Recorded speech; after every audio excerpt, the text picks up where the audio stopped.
தற்போதைய அண்மை செய்தி பெங்களூருவில் கடையில் வைத்து போதைப்பொருள் விற்பனை செய்த நைஜீரியாவை சேர்ந்த ரோஸ்லைம் என்ற பெண் கைது செய்யப்பட்டுள்ளார். அவரிடமிருந்து 24 கோடி மதிப்பிலான போதைப்பொருள் பறிமுதல் செய்யப்பட்டுள்ளதை அண்மை செய்தியாக பார்த்துக் கொண்டிருக்கிறோம். இதுகுறித்து கூடுதல் விவரங்களுடன் இணைகிறார் செய்தியாளர் கிரண். வணக்கம் கிரண், விவரங்களை சொல்லுங்க.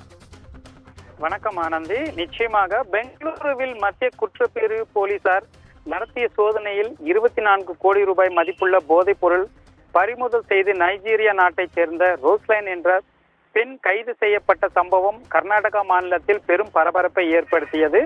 மும்பையைச் சேர்ந்த ஜூலியட் என்ற பெண் போதைப் பொருள் கொண்டு வந்து ரோஸ்லைன் என்பவருக்கு சப்ளை செய்து வந்ததாக கூறப்படுகிறது.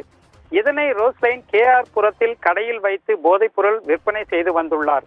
இது குறித்து மத்திய குற்றப்பிரிவு போலீசார் விசாரணை மேற்கொண்ட போது போதைப் பொருட்களை ஜூலியட் என்ற வெளிநாட்டு பெண் மும்பையிலிருந்து உணவு தானியங்களுடன் கொண்டு வந்து கர்நாடகா மாநிலம் பெங்களூருவில் உள்ள நைஜீரியா நாட்டைச் சேர்ந்தவர்கள் மற்றும் உள்ளூர் மக்களுக்கு விற்பனை செய்து வந்துள்ளதாக கூறப்படுகிறது.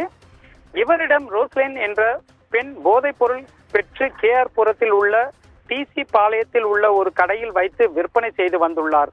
இது குறித்து ரகசிய தகவலின் பேரில் மத்திய குற்றப்பிரிவு போலீசார் கடை அருகில் மறைந்து இருந்து ரோஸ்லைன் போதைப் பொருட்களை விற்பனை செய்த போது கையும் களவுமாக பிடித்துள்ளனர். மேலும் ரோஸ்லைனிடம் இருந்து 12 கிலோ வெள்ளை மற்றும் மஞ்சள் நிற MDMA படிகங்கள் மற்றும் 70 சிம் கார்டுகளை மத்திய குற்றப்பிரிவு போலீசார் பறிமுதல் செய்துள்ளதாக தெரிய வருகிறது.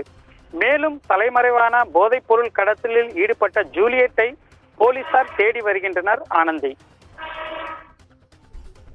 விவரங்களுக்கு நன்றி கிரண்.